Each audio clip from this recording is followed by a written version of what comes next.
Chapter 24. But on the first day of the week, at early dawn, they came to the tomb bringing the spices which they had prepared. And they found the stone rolled away from the tomb. But when they entered, they did not find the body of the Master Yeshua. And while they were perplexed at this, behold, two men suddenly stood near them in gleaming clothing.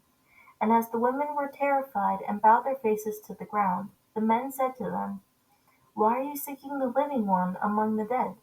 He is not here, but he is risen. Remember how he spoke to you while he was still in Galilee, saying that the Son of Man must be handed over to sinful men, and be crucified, and on the third day rise from the dead." And they remembered his words, and returned from the tomb, and reported all these things to the 11, and to all the rest. Now these women were Mary Magdalene, Joanna, and Mary the mother of James. Also the other women with them were telling these things to the apostles. But these words appeared to them as nonsense, and they would not believe the women.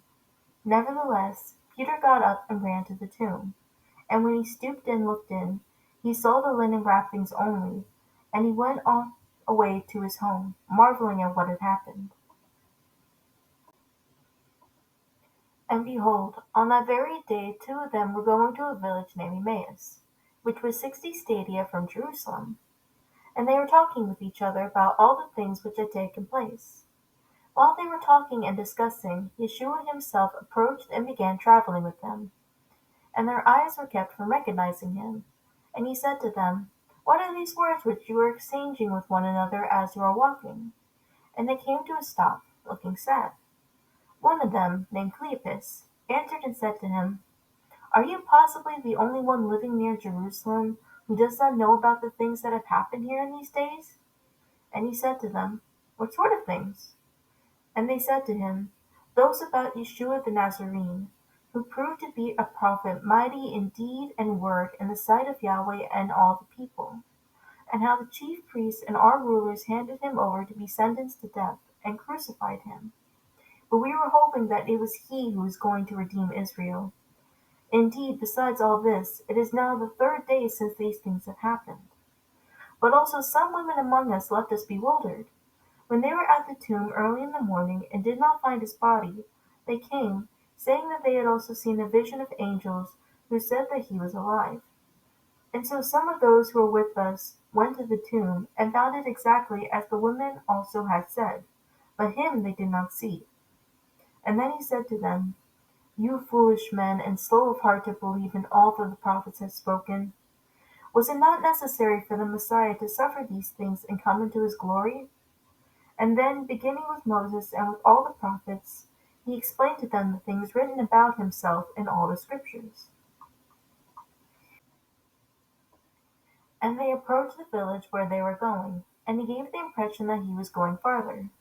And so they strongly urged him, saying, "Stay with us, for it is getting towards evening, and the day is now nearly over."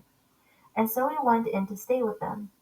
And it came about, when he had reclined at the table with them, that he took the bread and blessed it, and he broke it and began giving it to them. And then their eyes were opened, and they recognized him, and he vanished from their sight. They said to one another, "Were our hearts not burning within us when he was speaking to us on the road, while he was explaining the scriptures to us?"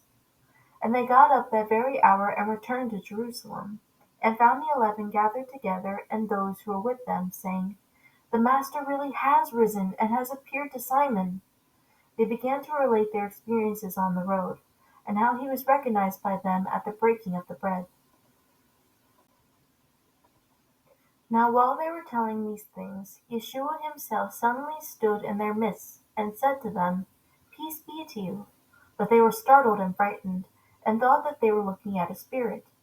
And he said to them, "Why are you frightened? And why are doubts arising in your hearts? See my hands and my feet, that it is I myself. Touch me and see, because a spirit does not have flesh and bones as you plainly see that I have." And when he had said this, he showed them his hands and his feet. While they still could not believe it because of their joy and astonishment, he said to them, "Have you anything here to eat?" They served him a piece of broiled fish, and he took it and ate it in front of them. Now he had said to them, These are my words which I have spoken to you while I was still with you, that all the things that are written about me in the law of Moses and the prophets and the Psalms must be fulfilled."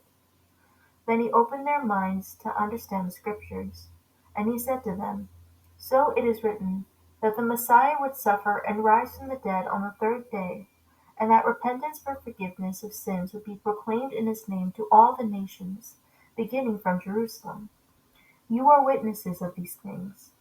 And behold, I am sending the promise of my Father upon you, but you are to stay in the city until you are clothed with power from on high."